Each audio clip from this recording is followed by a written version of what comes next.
Mr. McLoud, Contempt for what? Mr. McLoud, two things are going to happen. You're going to answer my question, or you're going to jail for summary contempt for not complying with the court's request. Do you, Mr. McLeod, understand that the maximum penalty for the charge against you is 3 years in prison and or $1,000 fine? I don't understand the charges. Mr. McLeod is in contempt of court taken into custody. Really? This hearing is pure chaos from start to finish. Mr. McLoud here is charged with assaulting a police officer. He tries to argue that the court has no authority over him, and he pulls the classic sovereign citizen card. He interrupts, yells, and spouts off fake legal terms, but the judge here shuts him down every single time. This one gets very, very heated, and at the end here, the judge has no other option than to put him in a jail cell for the night. This hearing here is both frustrating and hilarious to watch. I mean, this guy is just so confident in his nonsense, and then he just gets completely dismantled by the legal system. Make sure to leave a like and subscribe if you guys enjoy this type of content. Let's go ahead and dive right in. Do you understand your right to a lawyer, including a court-appointed lawyer? I understand that. Okay. And do you wish to represent yourself instead of having an attorney?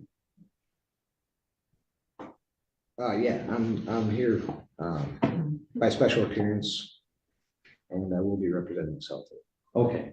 I'm required by law before I accept that waiver to do a couple things. One, advise you of the maximum penalties that you could face for the charges that you're in my court for. Resisting, obstructing conservation officers is a high court misdemeanor punishable by up to 2 years in prison and or $1,000 fine.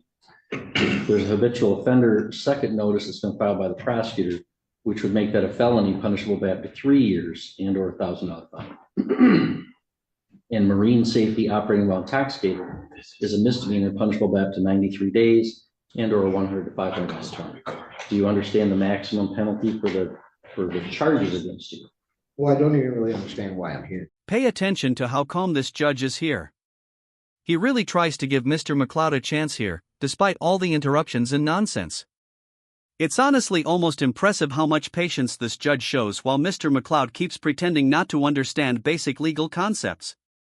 Look, let me know in the comments, though, if you guys think this guy is actually crazy or if he's just putting on an act to avoid taking responsibility. Well, okay. Well, that's fine. Do you understand the maximum penalty that I just explained to you? No. Hold on. I can't let you represent yourself until I establish a couple things. Well, I need to establish a couple things too, honestly. Hold on. Well, I can't let you represent yourself until I establish a couple things, or I'm going to be in trouble. Okay. Do you understand that the maximum penalty that you could face for the charges that you're here for is up to 3 years in prison and or a $1,000 fine? I don't understand the nature and cause of the action against me. So what is it that you don't understand? Do you not understand how long 3 years is, or how much the fine is that I've articulated? Can you tell me what it is you don't understand? The nature and cause of the action against me because there's no established jurisdiction. That's not what I'm asking you right now. Well, I'll let you place whatever objections you want on the record, Mr. McLeod. I promise you that. Okay. Can we just go one step at a time? So do you understand the maximum penalty that you could face if you're convicted as charged? 3 years in prison or $1,000 fine? Well, I have another question because the statutory jurisdiction doesn't exist under the Constitution.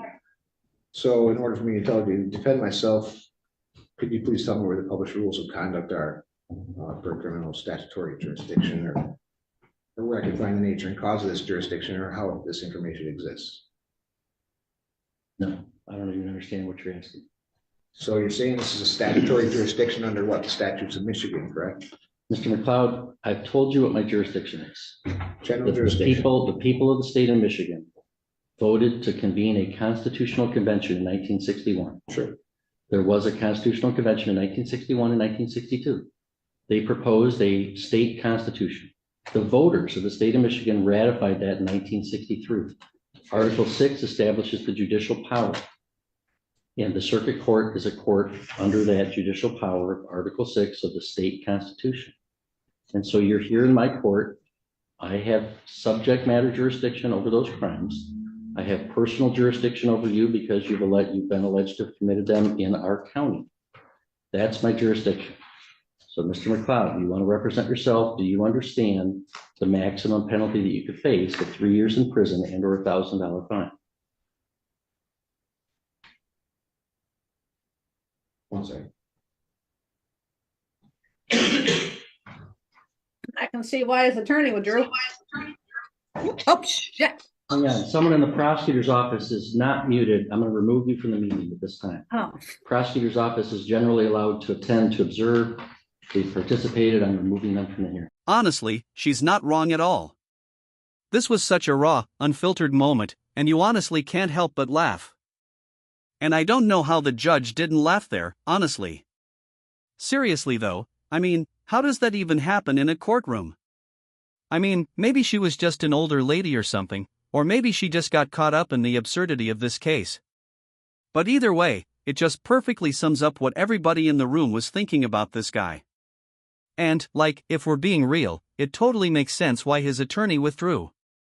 I mean, this guy, Mr. McLoud, he's just sitting there flipping through his little pile of papers, looking for some made-up law bomb that'll magically get him off the hook. It honestly looks like he genuinely believes he's about to pull off the legal equivalent of a rabbit out of a hat. I mean, meanwhile, the judge, the prosecutor, and probably everybody else in the courtroom already knows how this thing is going to end. But Mr. McLoud here, he just keeps going at it. He's acting like he's cracked the code of the legal system, when really it just seems like he's digging himself into a deeper hole. I mean, you really just have to wonder what sovereign citizens actually think is going to happen. Do they really believe the judge is suddenly going to stand up and say, you know what? You're right. Case dismissed? It's honestly like watching someone try to win a game they clearly don't understand the rules to. And just by the end of it, the prosecutor's little comment feels like the cherry on top, because honestly, if you were in her position, you'd probably be thinking the same exact thing. What's even crazier, though, is how committed these sovereign citizens are to their nonsense. Just like Mr. McLoud sitting there, shuffling through the papers and quoting fake laws, it's just so entertaining to watch. I mean, this guy is very, very delusional. But let's go ahead and dive back in.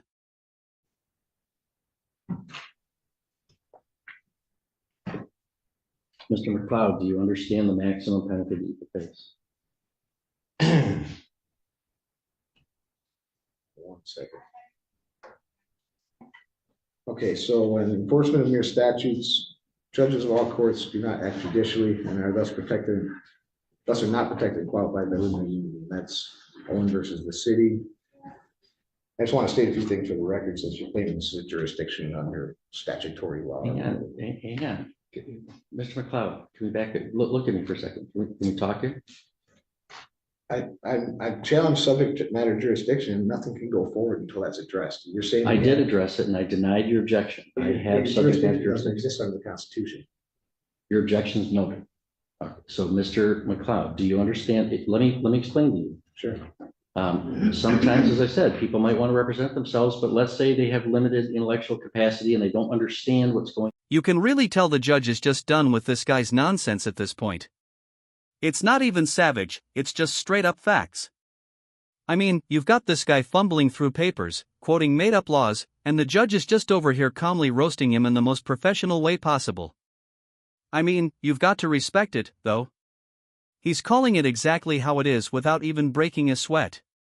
Moments like this kind of just remind you why judges are the ultimate authority. I have to establish that they know what's going on before I can allow them to represent themselves. I'm required to establish, do you comprehend, do you know the maximum penalty that you could face if you're convicted as a result of this charge? 3 years in prison or $1,000 fine. Do you understand that, Mr. McLeod? So I'd like to state for the record that Mr. McLeod, stop. the court can be. Stop, Mr. McLeod. If you don't understand it, I'm going to revoke your right to represent yourself and have an attorney represent you because I can't establish that you know what you're doing. So do you know the maximum penalty that you would face? Your Honor, I've challenged this court's jurisdiction. You haven't established it yet. You said you have a statutory jurisdiction which doesn't exist under the Constitution. I'm trying to figure out where I stand with this. So I can't answer any of your questions until you answer some of mine. That's not how it works. Are you refusing to answer my question? No, I'm Then answer it. Do you understand the maximum penalty that you face for this charge. So judges who become involved in enforcement of Mr. your McLoud, statutes. I have act other as man- clerk Mr. of some McLeod. involved agency. What's that? You know, I understand you want to object to things, and you're going to be allowed to object to things, okay? Sure. But we have to do things one step at a time. And I do have other cases today. I'm not going to entertain this for like a whole hour. I've got other cases going on. If you want to dig in your heels and just make this real complicated or real difficult, we could do that. And I can hold you in contempt and you'll go back to a jail cell for a while. No, Your and then Honor, we'll do I don't wish to be held in contempt. I just wish to exercise my Sixth Amendment right. That's fine. And So before I can let you under, I can before I cite can, laws, I can cite laws that will show you that the exercise of a right can be converted into a crime. I'm trying to understand the nature and cause of the action against me.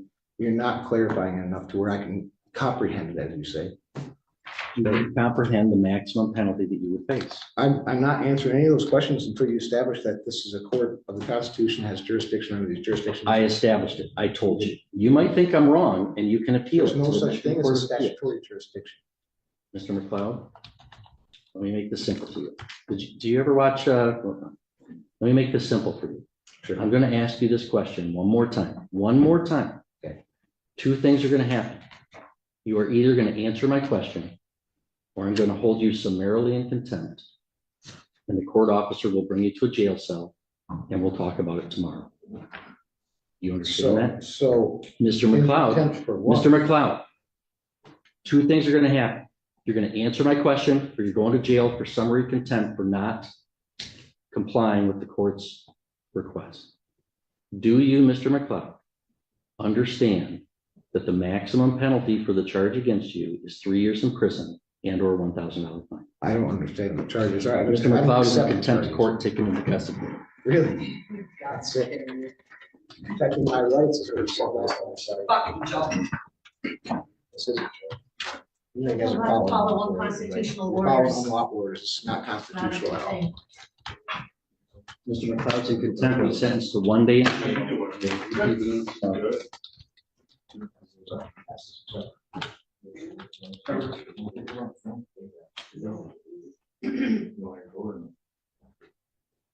Mr. McLeod, your sentence is 1 day in jail. We'll reconvene tomorrow and get you This is about notice. the Constitution. I did nothing wrong except to question and exercise my rights.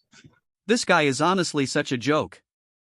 I mean, watching him try to play lawyer when he clearly has no idea what he's even doing is really, really embarrassing. Like, I don't know why this guy didn't just get an attorney. It's not only common sense, it's just a right, like, you can literally get a free attorney under the Sixth Amendment. He has the right to legal counsel, and if he can't afford one, which it doesn't look like he has a problem with, because he's got those nice sunglasses on, but instead, he's out here fumbling through those papers like you guys saw and spouting off all of this nonsense that holds zero weight in a real courtroom, and you can literally see the judge trying to give him a chance at the beginning. You know, he was being real nice, slow, and explaining stuff to him. But even the patient judge can only take so much before they have to shut it down. And the wildest part here for me is how confident this guy looks while making a complete fool of himself. He's sitting there acting like he's about to crack some legal secret code. But I mean, the law is really, really clear here. You just have to answer a real question, like yes or no. It's not that hard. And this guy's in here for assaulting a police officer, which is a serious, serious charge, and it's often classified as a felony here, which I'm guessing it is, considering he's looking at 3 years. Instead of addressing the charge and trying to negotiate a plea deal or even present a defense, he's just wasting the time of the judge and his own time too. He's got an extra day in jail. I mean, it's just meaningless stuff here. The judge even points out how none of what he's saying is applying, and he was going to take it down and have a mental note of it. But it's almost like McLoud here is just living in his little world, convinced he's making progress. But as entertaining as it is to watch, there's kind of a sad side to this too. I mean, this guy is clearly not mentally stable. Sovereign citizens oft.